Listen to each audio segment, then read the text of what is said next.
Come on. He's just the janitor. Let him play. We could use some entertainment. The words left Marcus Thorne's mouth like a casual flick of the wrist, but they sliced through the opulent room with precision.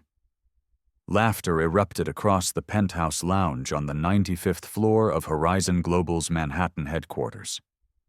Crystal glasses clinked. Someone from legal chuckled. A managing director raised an eyebrow, amused, in the middle of it all. Standing by a polished marble column with a cleaning cart beside him was Elijah Vance. Black uniform, name tag faded, gloves in his pocket, calm eyes, still as stone. No one knew that Elijah once played on national circuits as a kid from Harlem, back when he was called the Bishop Whisperer at 12, before his mother's job vanished, before his sister's health declined, before his scholarship disappeared, and the chessboard was boxed away for good. Now, he mopped floors while hedge fund managers gave speeches on innovation. Step right up, Marcus gestured toward the chessboard at the center of the room. We've got a seat open for tonight's guest of honor. Elijah didn't respond. He walked forward slowly, steadily, pushing the cart aside. He stopped in front of the board and surveyed it with a quiet familiarity that made a few executives shift uncomfortably in their leather chairs. He knows how the pieces move, right? Someone murmured. Another laughed. It's not checkers, darling. Elijah sat down. I'll take black, he said plainly. Marcus blinked. Black? Feeling bold, are we? He didn't answer. He reset the pieces with fingers that moved from muscle memory. Not hesitation, no theatrics, no pride, just knowledge. The game began. Marcus opened with confidence, slinging out sharp, practiced openings he'd used in Wall Street tournaments and charity galas. Elijah responded like water-meeting stone. Silent, steady, inevitable. 5 moves in, he furrowed his brow. 10 moves in, the room fell oddly quiet.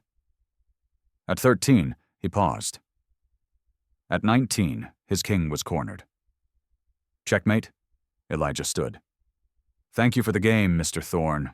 I'll get back to cleaning now. He turned and pushed his cart toward the elevator like nothing had happened. But something had. And as the elevator doors closed behind Elijah, something unspoken still lingered in the air. Something stronger than applause, louder than laughter. Respect. If this moment moved you even just a little, please hit like to support Elijah's confidence, rising above prejudice. Comment below where you're watching from. You never know who nearby might also need to witness this story. Marcus stared at the board. The room had stopped breathing. All he could hear was the faint hum of the ventilation system and the soft squeak of the janitor's shoes on the marble tile. He didn't touch the board, didn't sip his whiskey. He just sat there, staring at the place where he'd been sitting like he had just been played. Not in a game, but in a way that unraveled something deeper. And for the first time in his life, Marcus Thorne wasn't sure if he'd been the player or the piece. Marcus Thorne barely remembered the rest of that night. He remained seated long after Elijah had left the room, ignoring the shallow laughter that fizzled out around him and the awkward glances from the board members who didn't quite know how to act after the boss had been publicly humiliated by the janitorial staff. When the last of the wine bottles had been corked and the room cleared for post-event cleaning, Marcus was still staring at the board. "Should I, pack the board away, sir?" a junior assistant asked hesitantly. Marcus didn't respond. He just stood, slowly, and walked out, leaving the assistant with nothing but silence and a board still showing his defeat. He didn't sleep that night. Not really. His downtown penthouse, usually a place of calculated minimalism and pristine order, felt strange, almost suffocating. He sat at the kitchen counter well past midnight, the city lights flickering against the glass walls, laptop open, fingers moving faster than his thoughts. He searched her name, Elijah Vance, Dozens of results, none of them him. No LinkedIn, no social media that matched his face, no tournament records, no old chess blogs, just noise, other Elijahs, other lives. But not him. Not the man who had quietly dismantled his strategy like he'd read his soul. By 3 a.m., he was inside the U.S. Chess Federation's digital archive, digging through years of junior tournaments in New York. Nothing. No Elijah Vance in any finalist lists, no photos, no ratings. It was as if he had never existed in the world of chess. But that wasn't possible. That level of control, the way he absorbed his tempo and flipped it against him, wasn't born from casual play. That was discipline. That was memory. That was someone who used to be formidable. He zoomed in on a grainy photo from a 2011 local event, Harlem Youth Invitational. One face in the crowd looked familiar. Same quiet gaze, same tilted head, same faded baseball cap tucked behind one ear. The name beneath it. Elijah V. That was all. He exhaled sharply, closed the laptop, and rubbed his face. What was he even doing? This wasn't about revenge, not really. It wasn't about ego either, at least not the kind he was used to. This felt more like being undone. He hadn't just lost a game. He'd been seen by someone the world refused to see. The next morning, he canceled 2 investor calls and showed up at Horizon Global headquarters wearing the same black shirt from the night before. His executive assistant raised an eyebrow. "You okay, sir?" "Fine," he said curtly. "Just schedule light today." Then he did something he had never done in his 10 years as CEO. He took the service elevator down to the facilities level. It smelled like disinfectant and old paint. The lighting flickered overhead. He passed janitors who nodded in confusion, maintenance workers who froze mid-step. He didn't care. He was looking for him. But Elijah wasn't on shift. A clipboard in the cleaning office listed him as off-duty for 2 days. No phone number, no address, no emergency contact. Back in his office, Marcus paced. He opened the internal employee directory and found nothing more than his badge ID and shift hours. He considered calling HR, but knew better. They'd spin it into an HR violation, a harassment case, a legal fireball. Instead, he waited. 2 days passed. On the 3rd morning, he stayed late in the executive lounge, pretending to review architectural drafts for the upcoming product launch. He left the board out on purpose. He even reset the pieces, white facing him. By 11:43 p.m., he heard the soft squeak of a cleaning cart entering the hall. Elijah pushed it in slowly. He didn't flinch when he saw him. His eyes met his with that same stillness, like a pond that didn't ripple even when the sky thundered. He stood. "I didn't mean to humiliate you," he began, voice quieter than intended.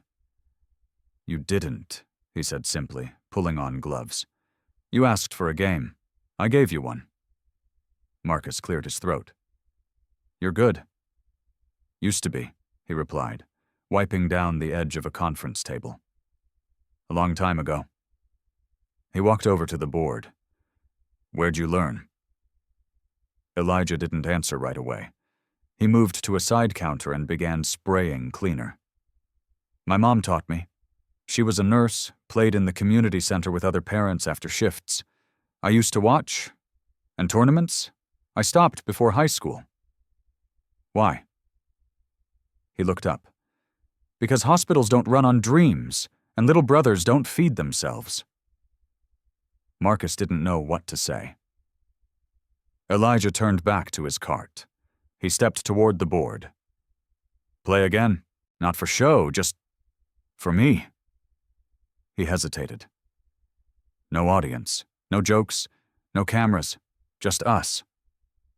The silence stretched between them like a drawn-out breath. Then he walked to the table, pulled the black pieces toward him, and said without looking at him, "If you open with the King's Gambit again, I'm flipping the board." Marcus smiled to spite himself and sat down. They played. This time, he didn't go for the throat. He held the tempo in his palm and let him struggle to read it. 34 moves in. They reached a quiet draw. He stood. I should mop before the wax sets. Marcus looked at the board. You're the most disciplined player I've ever faced. He shrugged. Discipline's easy when the rest of your life is chaos. As he pushed the card away, he called out, Elijah. He paused. I'd like to play again. He nodded once, over his shoulder. Then leave the board set. And just like that, he was gone again. Only this time, Marcus wasn't left humiliated. He was left intrigued and humbled. Marcus didn't speak of Elijah to anyone, not to his board, not to his assistant, not even to the therapist he visited twice a month, mostly out of obligation. He didn't need to. Something had shifted. And for a man who'd built an empire on data, profit curves, and polished PR language, that shift unsettled him in ways no market crash ever had. Every night for the next 2 weeks, he stayed late in the executive lounge. Not every night yielded a game. Some nights, Elijah came in, nodded politely, and went about cleaning while he quietly reviewed design specs or silently sipped whiskey. On those nights, he didn't speak, but he didn't leave either. There was something in that unspoken ritual, a fragile routine, a shared space between power and invisibility. But when they did play, something electric unfolded between them. Not flirtation. Something more precise, like two people learning the contours of each other's mind through tactics and sacrifice. His play wasn't flamboyant, but exact. Brutal when it had to be, merciful when it didn't. It was during one of these quiet matches, when the room smelled faintly of floor polish, and the only sound was the clack of rooks against wood, that Marcus asked the question he had been holding back. Why are you still here? Elijah paused, a knight in his hand. You mean this job? Yes. He placed the piece down gently. Because it pays the bills, because stability is safer than starting over. But you could be somewhere else, teaching, competing. He looked up at him. Not everyone gets second chances handed to them in crystal tumblers and mahogany boardrooms, Mr. Thorne. Marcus didn't reply. Later that night, when he was gone and the chessboard reset again, he sat staring at the seat he'd just vacated. There was a part of him that wanted to help him. Genuinely. Not out of guilt or pity, but from something deeper. Respect, admiration, maybe even debt. But he knew better than to offer too soon. He also knew he would never take it unless he earned it himself. 3 days later, he did something unusual. He left the office at 4:30 p.m. and drove himself, no driver, no schedule, to Harlem.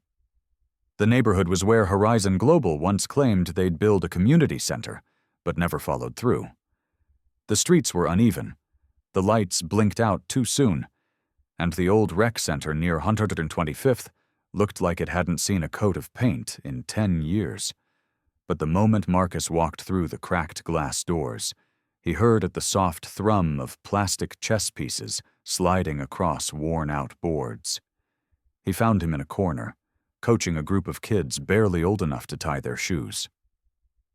Elijah knelt beside a wobbly table, demonstrating how to protect a backward pawn, while a small boy with missing front teeth watched him like he was magic. He hadn't seen him yet, and for a few moments, Marcus just stood there, leaning against a crooked support beam, watching him do what he was born to do. Not impress, not survive, just teach. He finally stepped forward when the kids were packing up. A few of them noticed the tall man in the expensive coat and whispered behind their sleeves. You followed me? Elijah asked, rising slow. I asked around. They said you volunteer here every Saturday. You stalk all your opponents? He said with a smirk. Only the ones who make me rethink everything I know about strategy. He didn't smile. Why are you here, really? Marcus hesitated. Because you deserve a stage, and this place, while good, can't be it forever. Don't, he said quietly. Don't come here with handouts or solutions wrapped in charity. I don't need your name on a building. He looked at him. Then let's talk about something that doesn't have my name on it. He pulled a folded flyer from his coat. It was for the upcoming New York Open chess tournament. His eyes scanned the page, then narrowed. I'm not competing. You should. I'm 35. I work nights. I haven't trained in over a decade. You train every time you play me. Me? He shook his head. That's not the same. Marcus sighed, his voice softer. What if I told you I've already registered both our names? Not under Horizon, just initials. No one will know. He stared at him. You registered me? I did. I don't need a sponsor. I'm not your sponsor. I'm your student. If you say no, I'll withdraw too. But don't tell me you're not curious. He held the flyer in his hands, fingers curled along its crease. After a long pause, he finally spoke. I'll consider it, but only if we train the same way. Equal ground, no private coaches, no luxury setups. I play where you play. And if I win, he added, you'll stop treating me like a puzzle you need to solve.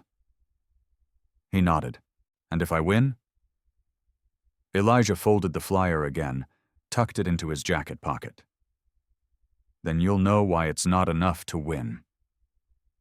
That night, back at the office, Marcus removed the expensive glass board from the lounge and replaced it with a scratched, travel-worn set he ordered from the same website used by community centers. When Elijah entered the room just before midnight, he paused, noticing the change. No more ivory and crystal? He asked. He shrugged. I figured I should play on your terms. He looked at the board, then at him, and sat down without a word, somewhere between the first pawn move and the third quiet draw. Marcus realized something had changed. The matches weren't about dominance anymore. They were a dialogue. And Elijah, he was no longer just a mystery. He was a mirror, reflecting every part of him that success had dulled, and he was finally ready to look. It didn't take long for the whispers to start. At first, they came as idle comments in the hallways of Horizon Global. He's been staying late a lot, someone from marketing said, stirring cream into their coffee. I heard he's mentoring a staffer after hours, another added, tone laced with curiosity and suspicion. And then, inevitably, wait, the night janitor? By the end of the second week, Elijah could feel it. Eyes lingered longer. Conversation stopped abruptly when he entered a room to clean. Elevators grew quiet when he stepped in. It was subtle at first, then sharpened like glass under bare feet. He tried to ignore it. He reminded himself that he'd survived worse. Poverty, sickness, grief. But this was different. This was corporate judgment, and it had teeth sharpened by class, race, and old money cloaked in polite smiles. One night, after a training session with Marcus ended in yet another draw, he gathered his things quickly. You're in a hurry, he observed, setting his king back into its velvet slot. I've got other floors to mop, he said without looking at him. He leaned back. You're upset. No, he lied. Elijah, I don't need a babysitter, Mr. Thorne, he said sharply, finally meeting his eyes. Whatever this is between us, it's turning into ammunition for people who already think I don't belong here. Marcus's jaw tightened. He exhaled slowly. Do you want me to stop coming? That's not the point. Then what is? He hesitated. You may be used to being misunderstood and still winning, but I don't get that luxury. I play one game outside the rules, and suddenly I'm getting favors or working an angle. He stared at him, then nodded, understood. The next morning, Elijah found a note folded under the travel chessboard. I'll stay out of sight for a while, but I'm still playing. If you are too, I'll leave my moves here, one each night. And he did, for 4 nights straight. When he entered the lounge, he found a single move made, always on the same board, always followed by a small post-it with his handwritten notation, E4, NF3, Annex 4. He responded silently, leaving no notes of his own, only counter moves. It was strange, intimate in its own way. A conversation with no words, no audience, just the game, and the understanding that they were both still in it. Meanwhile, outside the safety of those evening exchanges, pressure mounted. Elijah was called into HR. The room was white, impersonal, the kind of space where people were told they'd been restructured out of relevance. "We just want to ensure everything is professional," the woman in the beige blazer said, fake smile unblinking. "There have been questions." "I clean floors," Elijah said calmly, "and sometimes I play chess with the CEO." She nodded. "After hours, on his break, no money, no contracts, just chess." The HR woman smiled tighter. "You must understand how this appears. I understand appearance is often a luxury of those with titles," Elijah replied, then stood. "Am I being disciplined?" "No," the woman said quickly, as if caught. "Then I have work to do." He left without another word. Later that night, he considered skipping his floor, letting someone else clean the executive lounge, but something pulled him back. When he walked in, the board was already mid-game. A queen sacrifice sat in the center, bold and unusual. He blinked, then smiled. So he was paying attention. He played his counter. This time he didn't leave in silence. He left a note. "Nice try, but your diagonal was exposed 3 moves ago. E." The next day, Marcus called a closed-door meeting with his board of directors. They expected new product proposals, restructuring plans, quarterly charts. Instead, he handed them a 1-page memo titled Community Initiatives Directive, Harlem STEM and Chess Program Pilot. One board member raised an eyebrow. "You want to allocate funds to chess and mentorship?" Marcus said flatly. "We've failed this part of the city before. It's time we did something real." "And the optics?" another asked. "Given the rumors." Marcus looked up. "The optics are that we're a company who puts ideas into action. And the idea is simple. Talent doesn't always wear a badge with a corner office. Sometimes it holds a mop." They approved the pilot narrowly. 3 days later, Elijah received a visitor at the rec center. A woman in a tailored green suit introduced herself as a representative from the Horizon Foundation. "We'd like to fund your Saturday program," she said gently. "Supplies, transportation, new boards, no conditions, anonymous donors." Elijah narrowed his eyes.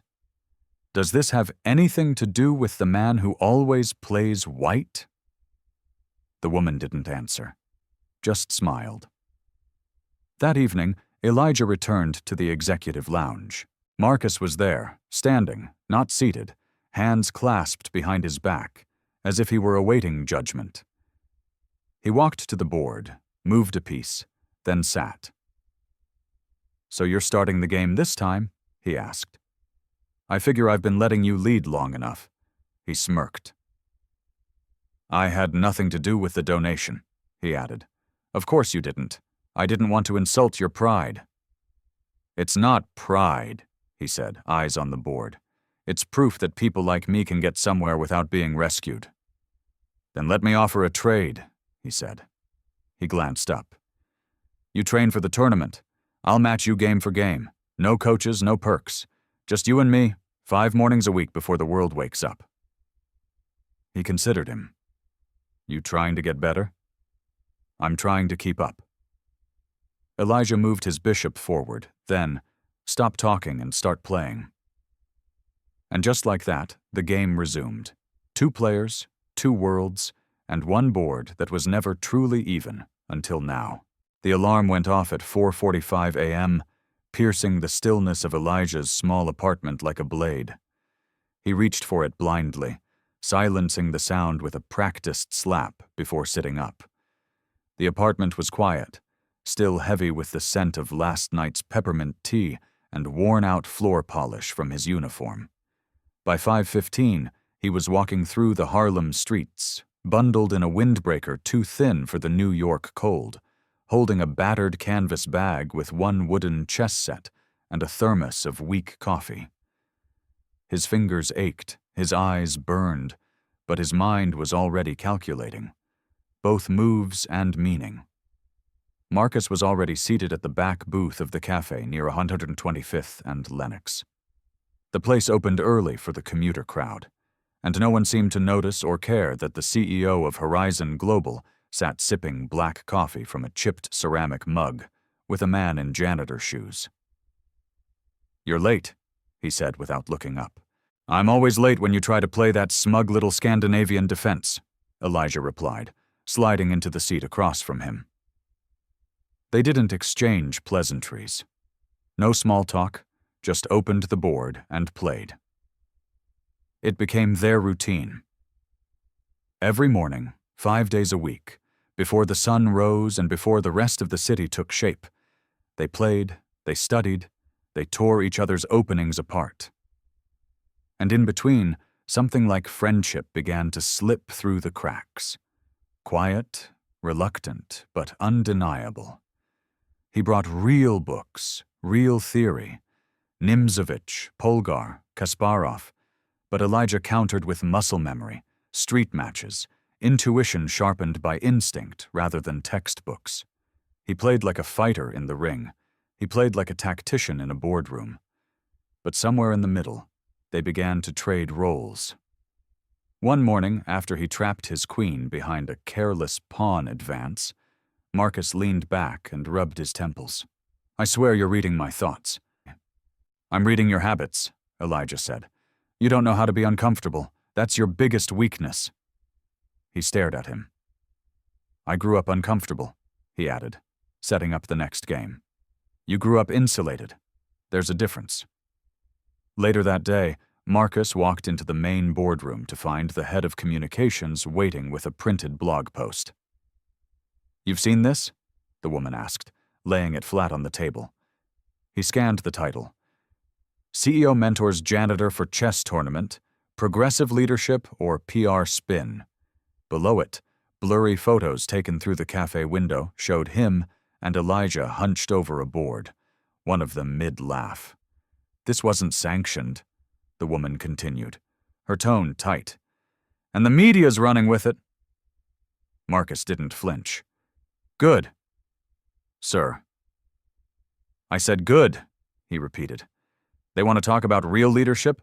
Let them. If they want to talk about class divide, power structures, second chances, even better." The woman blinked. "But this could be used against us." "Let them try." Meanwhile, Elijah was facing his own kind of storm. Someone had slipped a folded note into his locker at work. No name, no handwriting, just 3 words written in block print.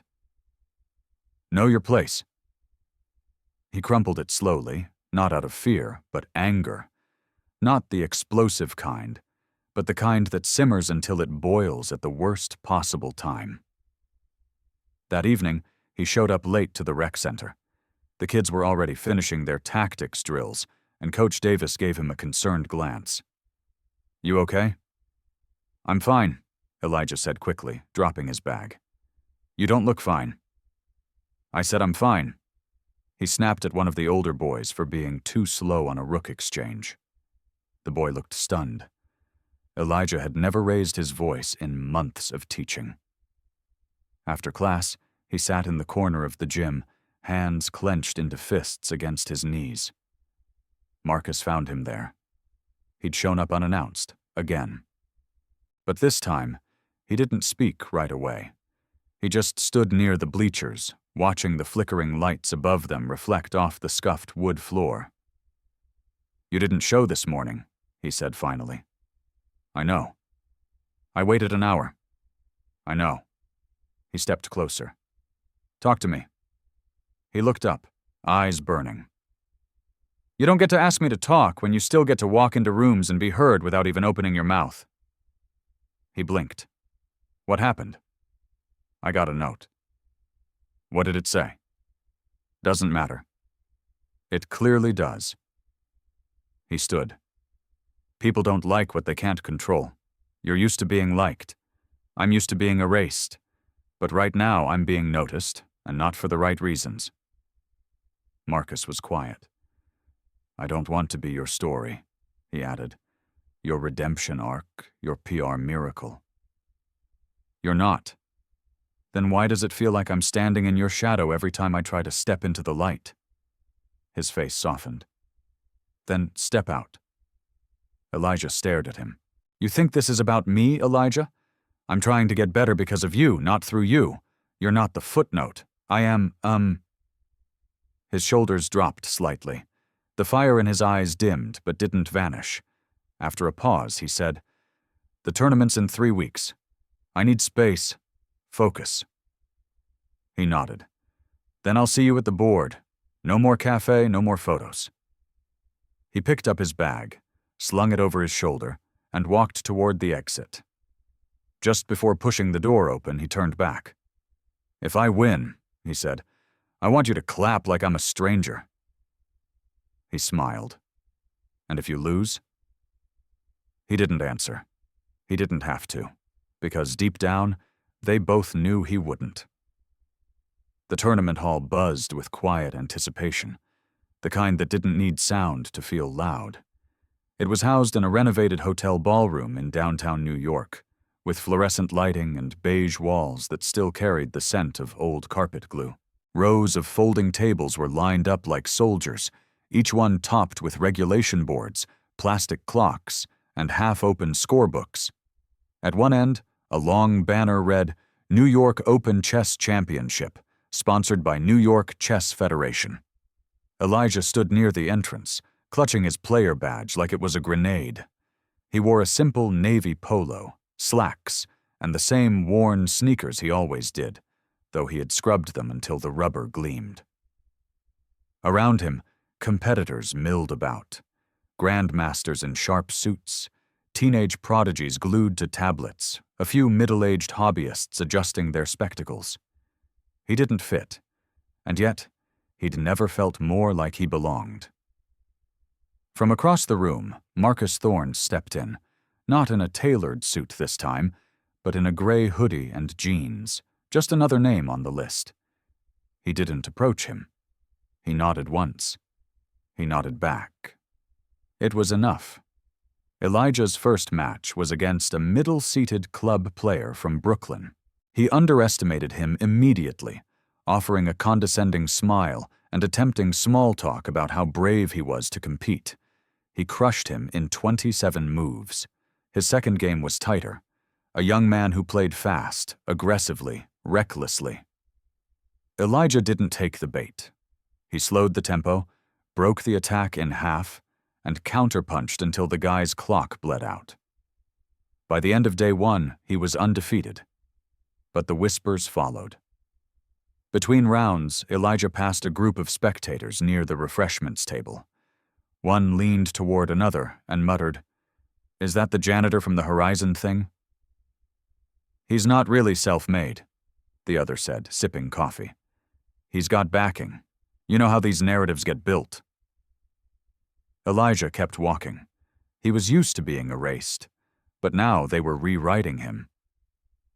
At the same time, Marcus sat at the far end of the room, staring down his own opponents with quiet focus. He won some, lost one, drew 2. But that wasn't why he was here. He wasn't chasing trophies. He was chasing clarity. After his final match of the day, Elijah headed for the hotel lobby to breathe. He needed distance from the boards, the stares, the slow, choking pressure of expectation. He didn't expect to find Marcus Thorne leaning against a column, arms crossed, looking like he hadn't moved in hours. You looked good in there, he said. He felt tight. He tilted his head. You played like you'd already won. I played like I had something to lose. They didn't speak for a moment. Then he asked, Why are you still here? He didn't answer immediately. Then, because I think this might be the first time I've ever cared who wins besides myself.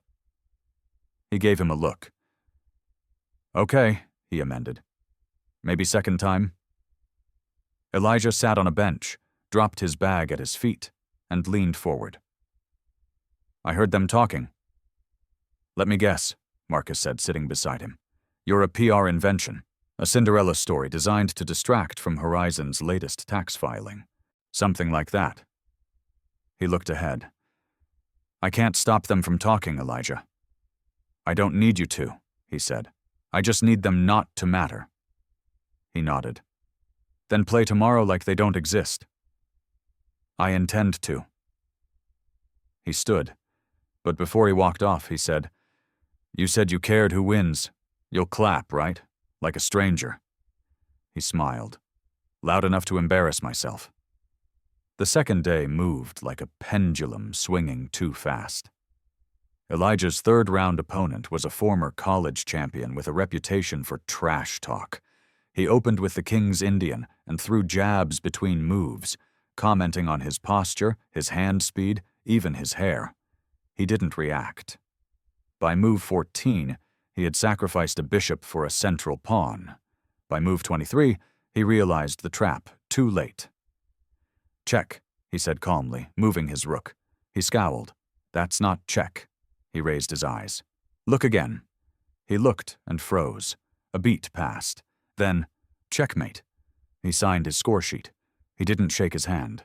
That evening, the final list of semi-finalists was posted outside the hall. Marcus made the cut, barely. So did Elijah, at the very top. Their boards would be side by side in the semi-final.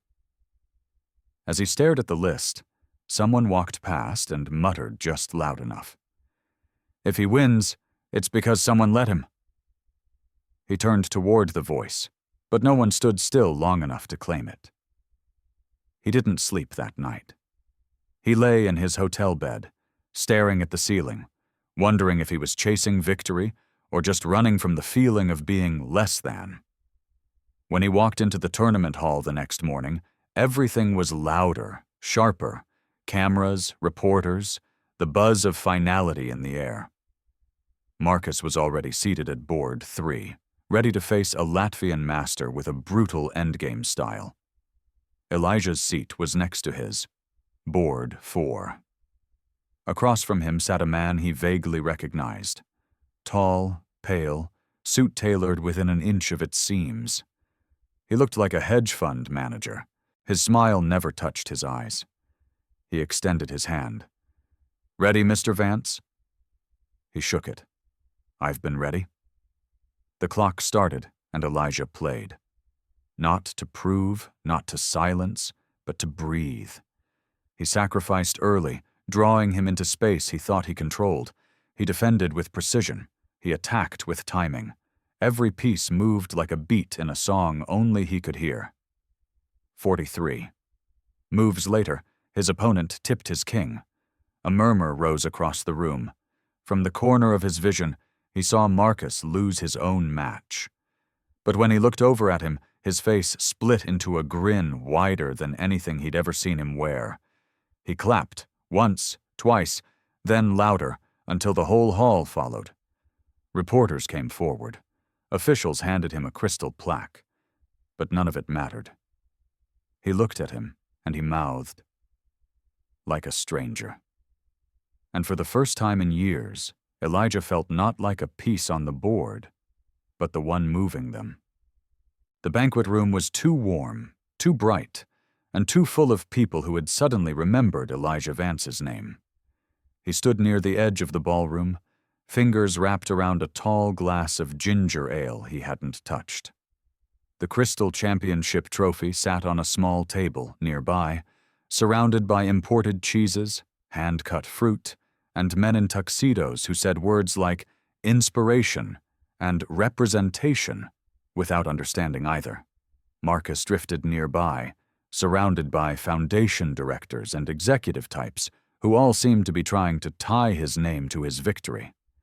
He kept nodding politely, eyes scanning the room, searching for him through the shifting crowd. When he finally found him, Elijah was staring at his own name engraved on the plaque like he didn't quite believe it was real. He crossed the room slowly. "You okay?" he asked. I've never been in a room with this much lobster and this many fake smiles. He chuckled. You won, Elijah. You changed the board. He exhaled. Then why do I feel like I'm just a different kind of pawn? Before he could answer, the governor of New York, who had shown up just for the photo op, approached, extending his hand with that campaign season warmth. Mr. Vance, your story has moved the entire state. We'd love to partner on an educational initiative, maybe a tour?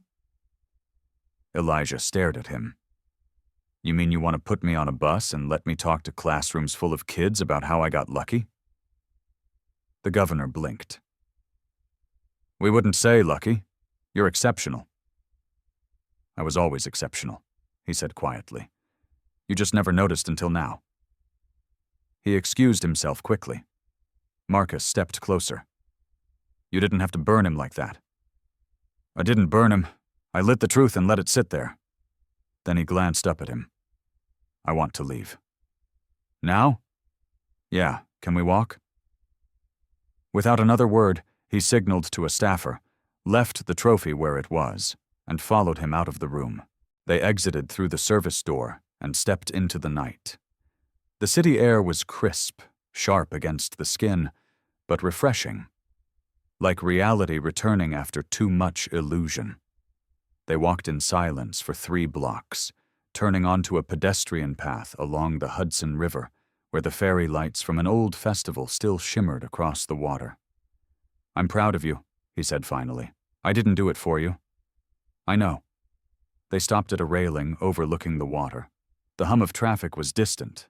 Boats bobbed in the dark below. I used to walk this path after my janitor shifts, Elijah said, his voice softer now. I'd stay until the sun came up just to remind myself I was still